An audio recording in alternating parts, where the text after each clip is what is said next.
The Gaza Health Ministry says more than 100 people were killed while waiting for aid. It happened yesterday morning in the northern part of the enclave, where trucks rarely enter. Gaza health officials say dozens of people with gunshot wounds were brought to the hospital. But Israeli defense forces say the civilians died in a stampede after thousands of people crowded the aid trucks and tried to loot them. Officials released this video that you're seeing yesterday showing that large crowd. The military did admit it opened fire at the other end of the convoy when it says a group approached Israeli forces in a threatening manner. But officials say there were no casualties from that. NBC News has not been able to independently verify the death toll or circumstances surrounding the incident. Meanwhile, President Biden told reporters yesterday the U.S. is looking into the violence. This all comes as ceasefire negotiations are still going on between Israel and Hamas. Let's take a listen. Do you still expect a ceasefire on Monday, sir? Hope springs eternal. I was on the telephone with the people in the region. I'm still, probably not by Monday, but I'm hopeful. Like in the cities where civilians were killed? We're checking that out right now. There's two competing versions of what happened. I don't have an answer yet. Are you worried that it will complicate these negotiations? I know it will. All right, joining us now is former Supreme Allied Commander of NATO, retired four-star Navy Admiral James Stavridis. He's also the Chief International Analyst for NBC News. Admiral, thank you so much. What do you make of the violence yesterday in Gaza? What does Israel need to do, if anything, about this? And obviously, how is this going to impact the ceasefire talks and the hostage negotiations? Yeah, let's take those one at a time. First and foremost, it breaks your heart to see scenes like that. You know, these are starving civilians, 2.2 million people. The aid is getting through at times, but at other times it comes to a complete halt.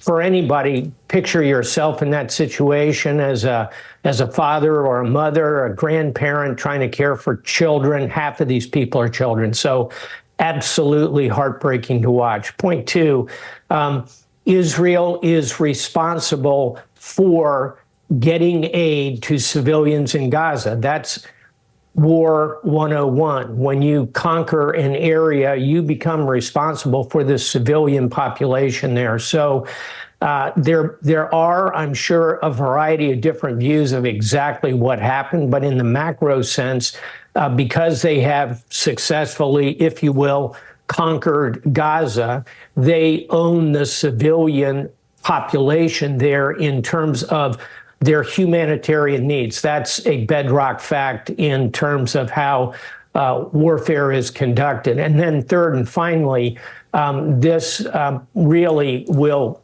hold back the opportunity for a ceasefire. Let's face it, even the president, who, as we just heard, has hope springing eternal, is wise enough to know that this is going to bring a pause at a minimum to that process. Final thought, the competing demands here on the Israeli military are very difficult. They've got to, number one, get their own hostages. Number two, take care of 2.2 million civilians and minimize collateral damage. And number three, fight a war against a ruthless terrorist organization. Those demands often conflict. Let's be clear, the ceasefire talks were already falling apart. Hamas and Israel having problems with them before what happened yesterday, so this sets it back even further. Let's switch theaters a little bit. We mentioned earlier in the show that Russian opposition leader Alexei Navalny will be laid to rest today. AP reports that it's beginning right now. Do you think Vladimir Putin might do something to disrupt the service? And if so, what can you imagine him doing? I think it's unlikely.